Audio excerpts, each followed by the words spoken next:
பாஜக ஆட்சியில் இஸ்லாமியர்களுக்கு பாதிப்பு என்றால் தான் பதவி விலகுவதாக முதலமைச்சருக்கு சவால் விடுத்துள்ள பாஜக தலைவர் நயினார் நாகேந்திரன், வாக்காளர் சிறப்பு திருத்தத்தால் கொளத்தூரில் உள்ள 9,000 போலி வாக்காளர்கள் கண்டெடுக்கப்படுவர் என திமுகவினர் அஞ்சுவதாக தெரிவித்துள்ளார்.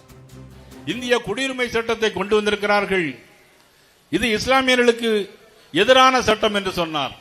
இஸ்லாமியர்களை நாட்டை விட்டு வெளியேற்றுவதற்கான சட்டத்தை கொண்டு வந்திருக்கிறோம் என்று சொன்னார்கள். திராவிட முன்னேற்ற கழகத்தை சார்ந்தவர்கள் சட்டம் கொண்டு எத்தனை ஆண்டுகளாயும் ஒரு இஸ்லாமியர்கள் கூட பாதிக்கப்படவில்லை. நான் இந்த மேடையில் பகிரங்கமாக சொல்லுகிறேன். நீங்கள் முதலமைச்சராக இருக்கிறீர்கள் மதிப்புக்குரிய ஸ்டாலின் அவர்கள், ஒரு இஸ்லாமியருக்கு பாதிப்பு என்று சொன்னால் நான் இந்த பதவியை விட்டே ராஜினாமா செய்ய தயாராக இருக்கிறேன். நீங்கள் தயாரா? வாக்கெடுப்பு நடத்தினால் என்ன நடக்கும் தெரியுமா?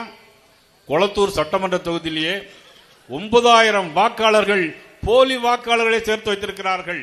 அதை கண்டு